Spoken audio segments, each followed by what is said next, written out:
All right, everyone, get ready because today we're diving headfirst into Judeo-Spanish, or as it's also known, Ladino. You know, that language spoken by descendants of Jews expelled from Spain back in the 15th century. Exactly. And it's not just some relic of the past either. We're talking about a living, breathing language, a vibrant tapestry of language and culture. A tapestry, you say? So before we get tangled in the threads, can you paint us a picture of what happened after the expulsion from Spain? Where did Judeo-Spanish take root? Picture this. The year is 1492, a mass exodus of Jews from Spain, seeking refuge across the Mediterranean.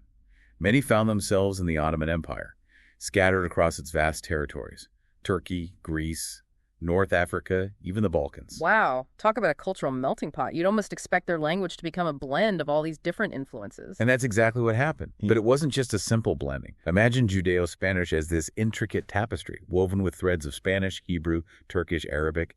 Even Slavic languages have left their mark. Each encounter, each interaction, shaping this evolving language. It really is amazing when you think about it. A language evolving over time, absorbing all these different influences. It's like you can trace history through its words. And speaking of words, we've got this Ladino English dictionary as our guide.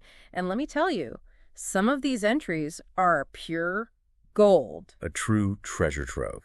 And it's not just about the individual words themselves. It's about what they reveal about the people who use them, the cultural mosaic of Judeo-Spanish speakers. Okay, so give us an example. What's a word that really jumped out at you? Well, take the word taza, for instance. It means cup. You'll find it in both Spanish and Ladino.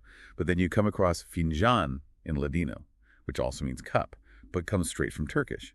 A subtle reminder of that Ottoman influence. You know, it's those little details that make it so fascinating. Earlier, I was looking at the entry for avramila, which means green plum. I never would have guessed it had such a colorful backstory. Oh, absolutely. Avramila is like a linguistic time capsule, taking us back to a biblical commentary about Abraham, resting under a plum tree after his circumcision. The word itself even blends Avram and Mila, which means circumcision. So you can see how Judeo-Spanish weaves together language and tradition. So you'd never get that kind of depth from just any old Spanish dictionary. And what about those playful quirks you mentioned? I bet this dictionary has a few of those hidden gems, too. It certainly does. Take the word ayuda, for example. In Ladino, it has two meanings: help and enema. Wow, that's quite a combination. Yes, isn't it? And it speaks to a certain Sephardic sensibility, this pragmatic outlook, finding humor in unexpected places. It's a good reminder that language isn't just about conveying information. It's about expressing a cultural perspective. That's so true. You know, as we're going through these words, I can't help but think about how much history and culture are packed into them. Like that word we talked about earlier, sar, for fear, which actually comes from the Hebrew word sa'ar, meaning sorrow. Exactly. And it's not even a straightforward borrowing. The Hebrew sa'ar went on quite a journey as it became Ladino. It underwent what linguists call a phonological shift. Basically, the sounds of the word changed. And a semantic shift, where the meaning evolved from sorrow to fear. Like a linguistic game of telephone across centuries, but instead of the message getting distorted, it evolves, picking up these new layers of meaning along the way. Precisely. And each layer tells us something about the people who spoke this language, the lands they traveled through, the cultures they encountered. Remember that tapestry we talked about?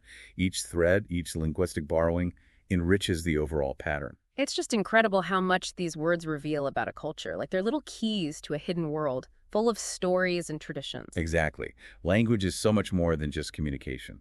It's how we keep cultural memory alive. And speaking of traditions, I came across this phrase in the dictionary, cortadura de fachadura. What's that all about?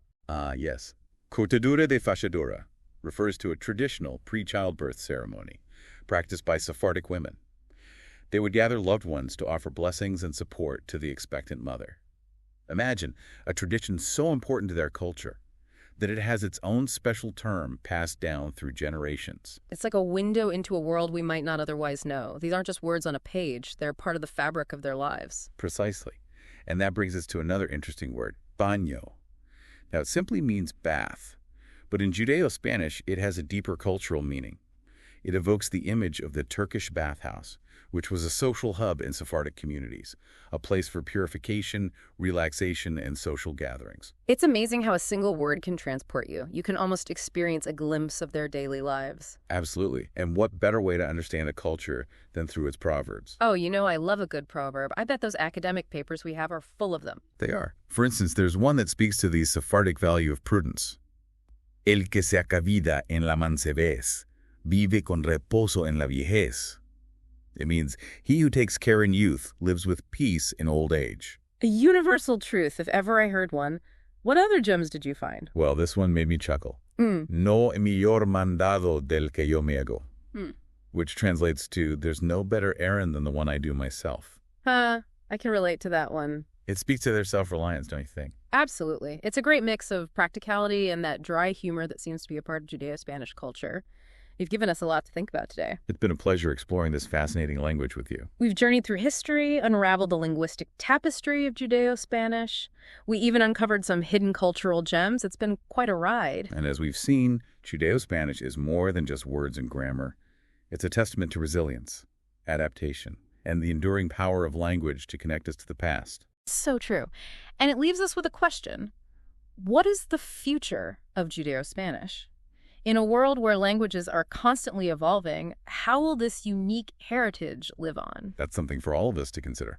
Maybe this deep dive has sparked your curiosity. Maybe it's time to seek out some Judeo-Spanish music, explore Sephardic literature, or even learn a few phrases yourself. This is just the beginning of a fascinating journey into the world of Judeo-Spanish. Thanks for joining us. Until next time.